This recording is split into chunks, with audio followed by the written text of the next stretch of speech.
Calourada. Olá, ouvinte da Rádio UFSCar. Começa agora, aqui nos estúdios da Rádio UFSCar, a mais uma edição do programa Calourada. O Calourada é um programa criado e produzido por nós, a equipe da Rádio UFSCar, e que tem como objetivo manter um diálogo e trazer informações que são do interesse da comunidade acadêmica, sobretudo daqueles que estão entrando esse ano na universidade e aqueles que nos assistem e vão entrar o ano que vem ainda também, já vão chegando mais bem informados. Informados e informadas. Nós estamos recebendo hoje com muita satisfação a Maribia Oliveira, que é graduanda do curso de terapia ocupacional, está concluindo o curso de terapia ocupacional e que veio bater um papo aqui conosco sobre um assunto muito interessante e muito necessário de ser discutido ao longo da vida acadêmica. Maribia, muito obrigado por aceitar o nosso convite. Ronaldo, muito obrigada pelo convite. É uma honra estar aqui na Rádio UFSCar. Que barato. Para a gente é um prazer mesmo poder bater esse papo. E eu convidei a Maribia para conversar conosco porque ela é uma das muitas mulheres engajadas na luta e na discussão dos direitos das mulheres, da necessidade de criar efetivamente uma cultura de respeito, de reconhecimento, não é? E de bom entendimento na vida acadêmica. Ao mesmo tempo, a gente sabe que uma coisa é aquilo que se idealiza e outra coisa é o que acontece de fato. Então, nós aqui da rádio vemos com muito bons olhos a ação dos coletivos de mulheres, tanto aqui da UFSCar quanto da USP, enfim, de todas as universidades que nós temos conhecimento, porque é uma maneira de manter um saudável diálogo e uma precaução para situações desagradáveis, enfim, que não venham a ocorrer. Então, Maribia, a primeira coisa que eu gostaria de te perguntar é o seguinte: tu está concluindo a vida acadêmica, não é? Junto com a tua formação universitária, a tua formação profissional, tem essa formação política, e aí eu estou usando a expressão política na forma mais apaixonante do termo, não é? Eu não me refiro à politicagem ou às ações políticas extremamente questionáveis que nós, infelizmente, vemos aí diuturnamente. Eu digo a política no sentido de diálogo, de participação, de argumento, de construção de uma relação mais equilibrada. Então eu te perguntaria o seguinte: tu terminou o ensino médio, prestou o vestibular, entrou na UFSCar, terapia ocupacional, um mundo totalmente distinto. Como foi esse processo? De fato, um mundo completamente novo. Mas antes de entrar na terapia ocupacional, eu fiz um ano de filosofia. Pode crer. Mudei de curso, cheguei na terapia ocupacional e para mim foi muito diferente, porque sair do ensino médio direto para uma universidade, o mundo se recria, né? Se renova. Eu não tinha a dimensão do que é estar dentro da universidade, as possibilidades, os encontros e as redes que a gente vai encontrando aqui, né? Como os coletivos de mulheres, outros coletivos que existem na universidade. Então, para mim foi tudo muito novo. Não vou dizer que foi sempre fácil, porque não é fácil estar numa graduação, ainda mais para quem tem que trabalhar, eu sou são carlense, moro aqui ainda com meus pais, então é muito diferente estar numa universidade, ser de São Carlos e ter outras responsabilidades. Perfeito, perfeito. E dentro dessa... Legal saber que tu fez filosofia, bacana. Só um ano, mas foi bem legal. Muito bom. O que eu acho interessante de te perguntar e de colocar é essa questão. De repente, tu sai do ensino médio, mora na casa dos pais, há uma espécie de uma proteção maior. No ensino médio são pessoas com quem você já tem um convívio, sei lá, de 8, 9 anos de escola, às vezes mais tempo do que isso, não é? São pessoas conhecidas a um certo tipo de camaradagem, amizade, intimidade distinto. Mas tu chega num ambiente universitário, tu te depara com gente de todo canto, pessoas diferentes, etc. Nesse sentido, é um processo de descobrir-se junto a outros, né? Ou de construir-se junto a outros. Em que momento tu começou a pensar na importância da participação nos coletivos de mulheres especificamente? Bom, eu entrei em 2014 na terapia ocupacional E a gente tinha um grupo, o grupo dos bichos, dos calouros, para quem entrava, com várias informações. E eu me lembro que um dado momento foi logo na segunda semana de retorno às aulas, né, meu início na terapia ocupacional, publicaram lá dizendo que existia um curso de promotoras legais populares, que era um curso de formação em direitos. E eu me interessei, né? E aí eu fui buscar entender o que eram as promotoras legais populares, eu achei bacana e falei, vou tentar fazer o curso. Então, logo que eu entrei na TO, eu também entrei no curso de promotoras legais populares. Então, durante todo o ano de 2014, eu fiz o curso, me formei e fui convidada a entrar para o coletivo de mulheres e ajudar a construir as próximas ações e os próximos cursos. Então, eu não tinha dimensão do que era estar dentro de um coletivo, ainda mais dentro de um coletivo de mulheres engajadas, e para mim foi fundamental. A minha trajetória dentro da universidade foi completamente diferente se eu não tivesse dentro desse coletivo. Perfeito, perfeito. Excelente tu dizer isso. Acho muito importante, não é, que as estudantes escutem isso. E falando nas promotoras legais, eu não poderia deixar de mencionar duas pessoas, porque eu tenho um profundo carinho, respeito e admiração, que é a Raquel Auxiliadora e a Aleusa, que foi minha aluna na pedagogia, acho que em 2016. Não é? Aliás, não a Aleusa, a irmã da Aleusa. Me fugiu o nome dela agora, que mancada. Mas, enfim, ela é irmã da Leusa Ferrari, a cantora. A Mariama? Mariama. Obrigado, Mariama. Perdão. Vamos lá. Nesse sentido, tu falou a mudança que foi para você a participação no coletivo. Tá, aí eu te perguntaria o seguinte. Como mulher, o participar do coletivo produziu um sentimento maior de proteção, de compreensão da dimensão da vida acadêmica? Eu estou te perguntando isso porque na UFSCar essa é uma prática abolida, pelo menos até onde eu sei.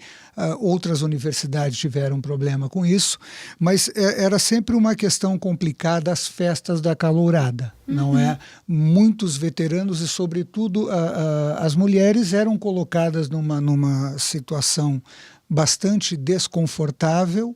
Eu digo isso pelas minhas filhas também, que foram calouras, não é? E era uma situação bastante desconfortável e, nesse sentido, a impressão que eu tenho, como quem está de fora, é que, ao estar num coletivo, você tem uma rede de proteção e de conhecimento, inclusive dos limites, maior. Essa minha impressão está correta? Assim funcionou para você? Sim, assim funcionou para mim. Estar dentro de um coletivo é se entender também como parte de uma rede, mas entender que essa rede é uma rede de suporte muito importante para nós, especialmente mulheres, onde a gente se fortalece, onde a gente consegue identificar uma situação de violência, saber onde buscar ajuda, quais os equipamentos da cidade existem para isso, e também se colocar na política, se colocar dentro da universidade, lutando para que não aconteça trotes violentos, para que as meninas elas não sejam abusadas de N formas no período da calourada, para que as festas tenham mais respeito com as mulheres, para que se pense festas diferentes, né? Então, embora o meu coletivo não seja um coletivo universitário, ele não vem da universidade, a gente tem muitas meninas dentro do coletivo que são universitárias. Então, automaticamente, esses assuntos surgem a todo momento. Então, quando eu entrei, foi muito importante porque, paralelo a isso, óbvio que eu quis conhecer as festas, eu quis estar no meio dos meus amigos, né? E eu estava exposta a N situações, a situações de violência, e ao mesmo tempo, fazendo o curso de promotoras legais populares, eu pude identificar essas situações e colocar, como você disse, os limites, entender até onde eu conseguiria ir, em que espaço seria importante eu estar, em que espaços ainda não seria legal, até mesmo para a gente não compactuar com eles. Perfeito. Quando a gente fala de abuso, nós não estamos nos referindo unicamente por exemplo, a tentativa de abuso sexual ou coisa dessa natureza. Às vezes, até o próprio trato dentro de uma sala de aula é uma violência simbólica, muitas vezes, de repente, vindo de alguém que não deveria. Nesse sentido, a participação no coletivo melhora os instrumentos de diálogo, de construção, por exemplo, da relação dentro de uma sala de aula, porque, muito embora tu mencione que o coletivo não está necessariamente ligado à universidade, todo o conteúdo da discussão de vocês no coletivo, ele acaba se refletindo na vida universitária, é isso? Sim, ele perpassa todos os ambientes da nossa vida, né? E como você disse, e muito bem colocado, a gente às vezes tem a dimensão que a violência ela é só física ou sexual. Mas não, existem outras formas de violência. Existe o assédio moral, o assédio sexual, a violência psicológica. E isso tudo, se a gente não tiver a compreensão do que se trata, fica muito difícil a gente buscar ajuda e também poder ajudar outras mulheres. Claro, claro. E eu vou te perguntar também a respeito dos cursos. Tu mencionou que os cursos discutem a questão dos direitos das mulheres, não é? Quais são esses direitos? Enfim, o que tu viu, o que tu tem visto e participado ao longo da tua trajetória dentro das promotoras legais? Bom, então, como eu disse, o curso de Promotoras Legais Populares é um curso de formação em direitos, mas de maneira popular. Certo. Então, a ideia é que a gente aprenda sobre os nossos direitos, os equipamentos para acessar esses direitos, né? Então, a gente tem diversos tipos de aula. Então, desde a Lei Maria da Penha, direito civil da família, direitos sexuais e reprodutivos, até saúde da mulher, trabalho, direitos previdenciários. Então, é um curso bem completo, dura um ano. E são encontros semanais, ele tem acontecido todas as quartas-feiras, das 6h30 às 9h30. A gente vai formar o 8º curso de Promotoras Legais Populares.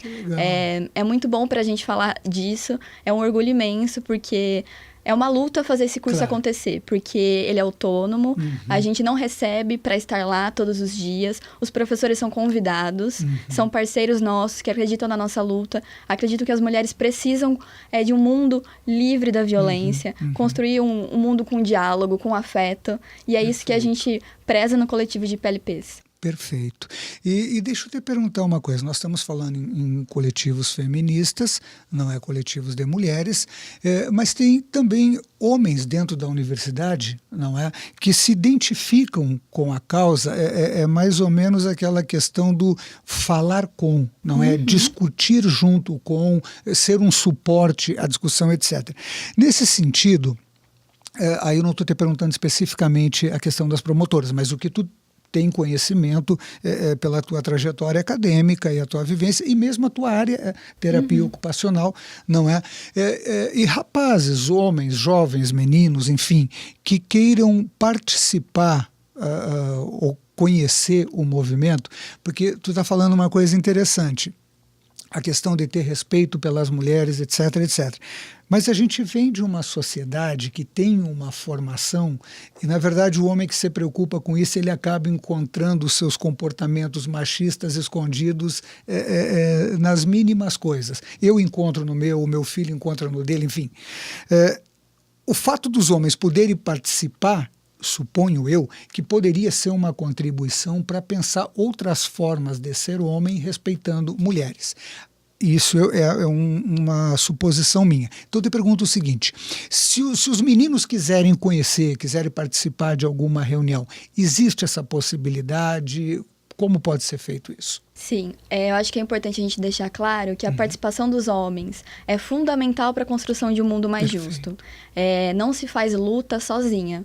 É óbvio que em alguns momentos o protagonismo é das mulheres, e isso é importante a gente deixar claro, mas os homens precisam estar ao nosso lado, eles precisam se posicionar, repensar a sua masculinidade, pensar em outras estratégias, sobre como eles se relacionam com as mulheres, como eles se posicionam entre os amigos. Então, é fundamental que eles estejam com a gente. Alguns espaços, dentro dos coletivos todos que a gente conhece aqui no município, existe a possibilidade de eles participarem. Formações, encontros, rodas de conversa. Mas dentro dos coletivos, normalmente se prioriza as mulheres. Claro. Porque a gente considera também que é importante ter um espaço para que a gente discuta, né, entre mulheres, com mulheres, que a gente fale sobre questões que às vezes é muito difícil falar entre outros homens. Perfeito. Mas eles são fundamentais, existem espaços que eles são muito bem-vindos, inclusive, lembrando que no dia 29, amanhã no sábado, a gente tem Mulheres contra o Fascismo, né, que vai acontecer no Brasil todo e fora do Brasil também, e é muito importante que eles estejam lá também. Embora o protagonismo seja nosso, é importante que eles nos apoiem. Perfeito, perfeito. Eu também aproveito para te perguntar uma coisa, que eu acho assim, como somar as coisas, né? A terapia ocupacional, agora eu vou te perguntar da tua profissão mesmo, tá? Como uma profissional da TO, Como é que tu vê todo esse movimento, essa criação de condições efetivas de protagonismo? Tá? Porque a terapia ocupacional está inserida dentro da área da saúde, certo? É uma perspectiva da saúde. A violência contra as mulheres, que é inclusive um tema que eu estudo, é um problema de saúde pública, além de ser um problema de... enfim, afeta a sociedade em geral. Mas como tu vê dentro da tua formação essa questão hoje? As mulheres hoje dispõem de mais informação, dispõem de mais possibilidades, tá? Ou estou te perguntando numa visão mais em termos de Brasil, porque uma coisa é nós falarmos no estado de São Paulo, aqui em São Carlos e na UFSCar, e uma outra coisa é pensar isso em termos de Brasil. Nas discussões por direitos e, enfim, na tua própria formação, como tu vê essa questão do papel da mulher? E a minha pergunta tem a ver com o nosso país inteiro e não somente aqui o nosso estado. Sim, no meu curso de terapia ocupacional, a gente tem acesso a inúmeras discussões.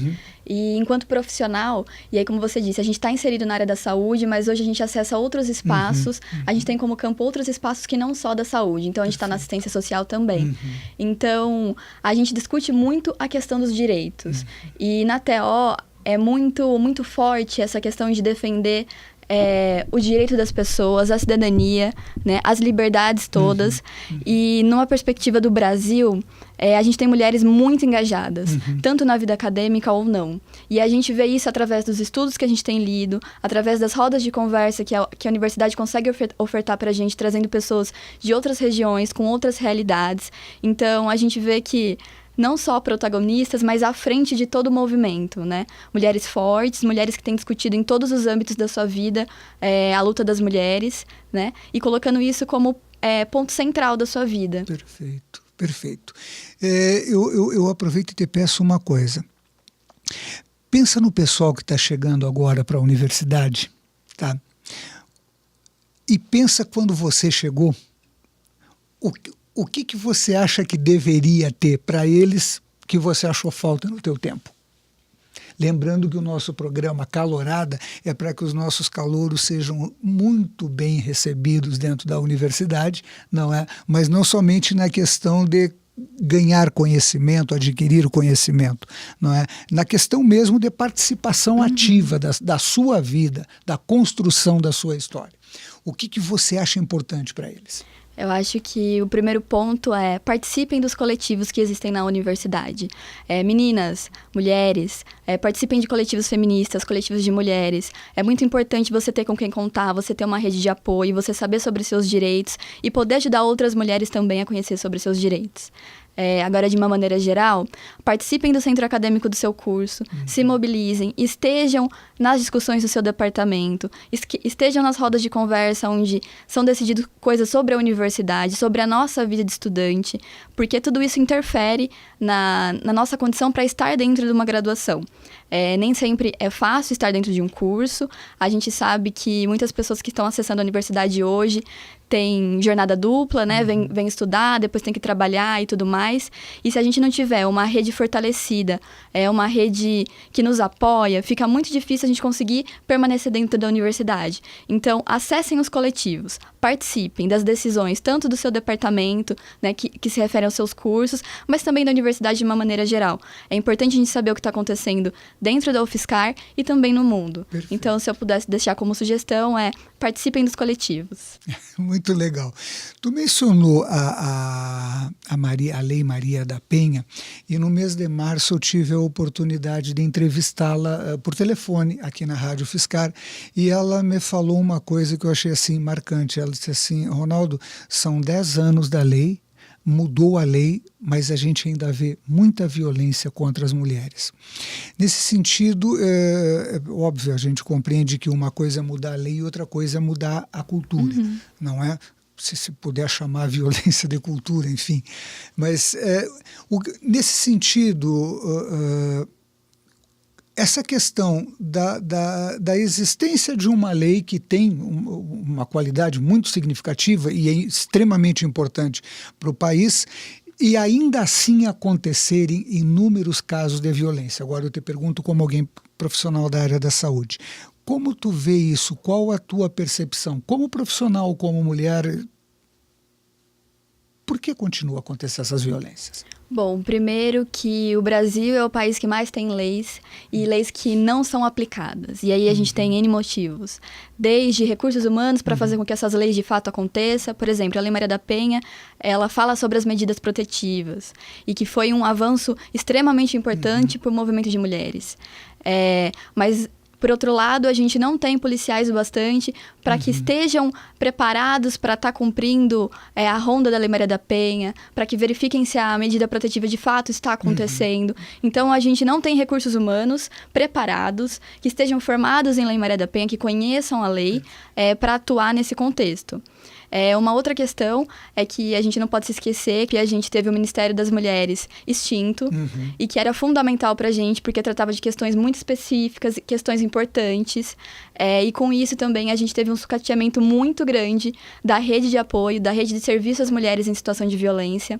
E aí, de âmbito geral e também de âmbito municipal, a gente não pode esquecer de São Carlos, que perdeu o centro de referência da mulher, que hoje todas as mulheres em situação de violência são atendidas pelo CREAS. A gente entende que é uma ferramenta importante, que cumpre com o seu papel, mas um centro de referência da mulher tem outras atribuições. Perfeito. Ele é específico para atender casos de violência e ele tem um manejo completamente diferente, né? Então, quando a gente pensa na Lei Maria da Penha, foi um avanço importantíssimo.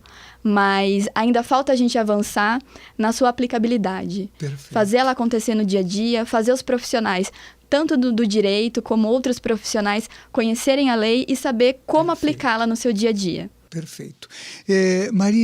Maribia, eu te pergunto uma outra coisa. De repente, alguém que está nos escutando e quer conhecer os dados, saber informações, tá? Como ter acesso às informações em relação ao nosso país e como conhecer a situação, por exemplo, da cidade de São Carlos. Essas informações estão disponibilizadas em algum ambiente virtual, prefeitura, site da União, enfim, algum coletivo de mulheres disponibiliza essas informações? Bom, a gente tem muito pouco acesso a dados relacionados à questão da violência aqui na cidade. Certo. Mas, se a gente quiser saber sobre dados, estatísticas, eu sugiro que a gente entre na plataforma Patrícia Galvão, que é uma plataforma muito importante, que lá ela condensa todas as notícias e todas as pesquisas de âmbito nacional, muito importantes para falar sobre a questão das mulheres, e aí de diversas perspectivas. O Coletivo de Promotoras Legais Populares tem uma página e mantém atualizada toda a questão do município, né? As nossas lutas para a garantia dos serviços e equipamentos aqui da cidade funcionarem da maneira adequada. Então, a quem tiver interesse, pode buscar lá no Facebook, Promotoras Legais Populares de São Carlos. Perfeito. Muito bom, foi realmente um prazer bater esse papo contigo, não é? Mas nós também somos limitados pelo tempo. Fica aqui uma sugestão minha também, não é? No sentido de que é fundamental que os estudantes aprendam que nós não estudamos somente lendo livros, né? A gente estuda não é somente na sala de aula, na biblioteca e com o livro.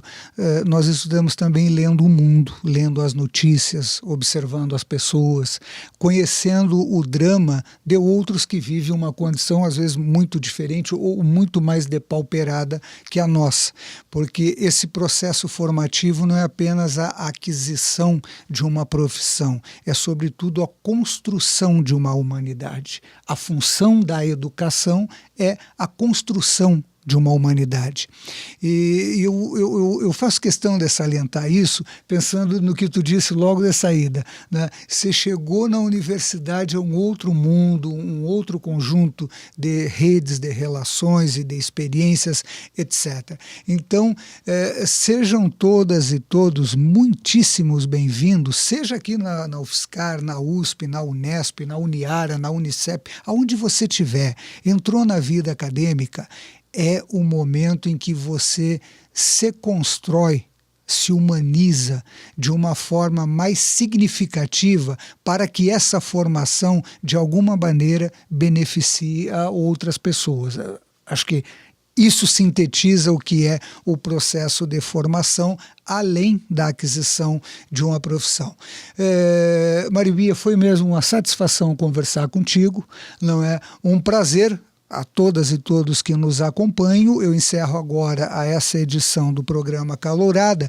E é o seguinte, se tu perdeu alguma parte do programa, é só digitar no computador www.radio.fiscar.br, entra na aba podcast e lá está esse nosso programa e, aliás, toda a programação da Rádio Fiscar está lá. Aproveito para mais uma vez sugerir que baixe o nosso aplicativo no celular, porque a gente sorteia entrada para o cinema, entrada para show de rock, entrada para teatro, entrada para dança, enfim, tem um monte de presente para os nossos ouvintes. Tem que concorrer. Com o aplicativo, isso fica bem mais fácil. Um grande abraço a todas e todos e até a nossa próxima edição. Tchau. 95,3 FM.